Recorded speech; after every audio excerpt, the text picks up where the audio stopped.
Hey, what's up, guys? Today is Patch Day!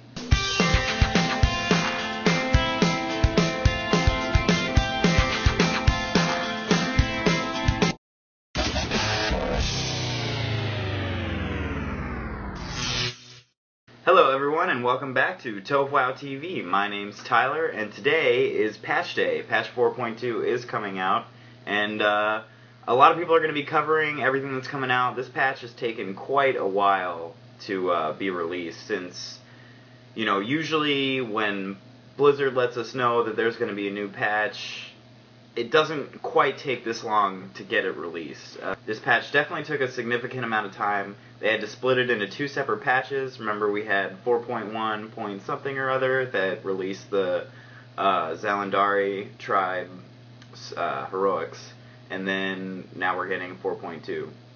I'm not going to do a whole lot of coverage on like the little things in 4.2 because I'm sure everybody's been following stuff on MMO Champion and you guys have a basic understanding of what's coming out with this patch.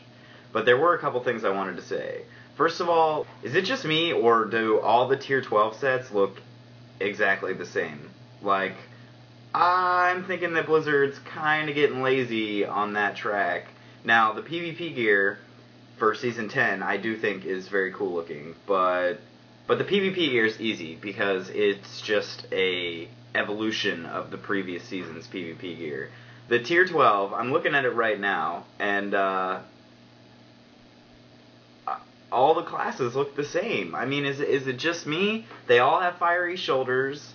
They all have glowy, fiery helms. Most of the helms are bigger and wider than normal. They all look like they're metal, except the druid one. And I don't know. I was just very disappointed with these. When Cataclysm was coming out, back when we were still in Wrath and waiting for the expansion, I was really hoping that, like, I really thought that Cataclysm would have the coolest gear, because it was an opportunity where they could mix in the elements with everything. You've got fire, earth, wind, water, and there's so many subdivisions of that. You know, with water you've got ice, and with fire you can make fire any color. You know, you've got blue flames, green flames, purple flames, all that, and they're just not making use of it. All of these sets have similar color palettes. They all have red or orange in them, or brown. All their fire's the same color. And I just, except the Death Knight one, but I don't get it. They all look the same. I just thought that Cataclysm had so much potential to really bring gear to another level, and it just doesn't seem like it's happening. But I don't know. Let me know what you guys think in a comment down below. Is this me just being nostalgic to what gear used to look like, or, you know, am I right? Are these sets really, really bland? But in other news, we're getting a new legendary. Now, I was really excited for the legendary staff, Dragon Wrath. I don't know how to say the rest, because it's a really weird dragon name.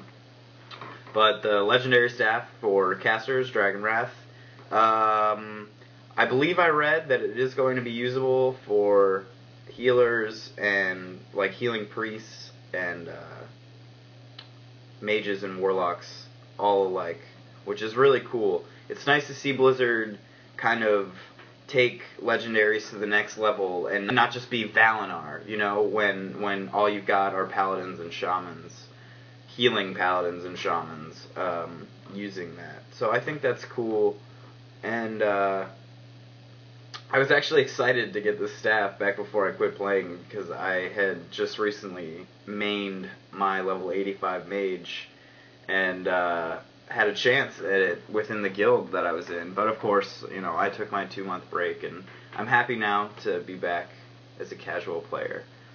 But another feature that I find really cool is the Dungeon Journal. This is great. It replaces an add-on. Why have Atlas loot when we have the Dungeon Journal? I always love it when Blizzard replaces an add-on, because something that some people forget. See, if you have a gaming rig, if you have a really nice gaming computer with, say, 6+ gigs of RAM and, you know, fancy processor and an upgraded graphics card, then you can probably run all the add-ons you want, and it's not really going to affect you. But if you're somebody like me who doesn't have a supercomputer, then add-ons really take a toll on your gaming experience. And it's something that I have started to realize. See, when I used to play before I quit, level 85, I had about 50 active add-ons between my characters. I love them. I use add-ons for everything. I find that being able to customize my UI the way that I want it dramatically increases my gameplay. But I didn't realize how much a toll the add-ons were taking on my client. And so when I came back, I decided, well, let's just start with nothing. I'll get the basic things that I need. Bartender, Bagnon, and, I grabbed Atlas Loot and an auction add-on. And those were the things that, I figured I needed, and I do. But Atlas Loot takes, 1.7 megabytes per second of memory, and so that's gone now. I'm not going to have to use that add-on anymore, and I think that's a really great feature. I get really excited when Blizzard replaces add-ons with their own default UI counterparts, even though, they're not always the best. Even if the counterpart isn't always as good as the add-on, it's still always nice. And in this case, I feel like it is going to be, that the Dungeon Journal is going to be better than Atlas Loot, because Atlas Loot, all you had was a name of a boss and, a drop menu of all the bosses and the dungeons and all that stuff. But you had to know the name of the boss, first of all, and all the information that you got was on loot. And this, you can see what the boss looks like, you can see his abilities, you can read about him, you can read where he came from, and you can read what he drops.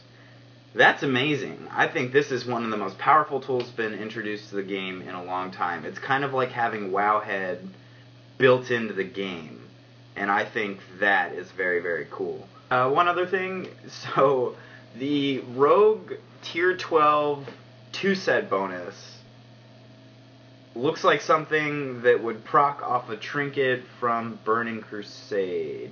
It is. Your melee critical strikes deal 6% additional damage as fire over 4 seconds. Now, of course, this being percent-based is incredibly powerful. It's only going to get stronger with your gear increasing. So that's cool. I'm not saying it's not cool, and I'm not saying that it's really nice. It is a very powerful set bonus. But doesn't it just feel like something weird that came out of classic WoW or Burning Crusade?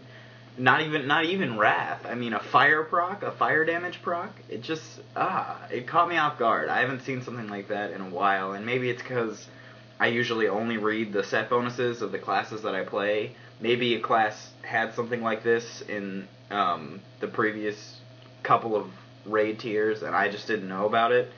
But I'm assuming that's not the case, and this just looked kind of funny to me. But and the last two things I want to talk about real quick. I think that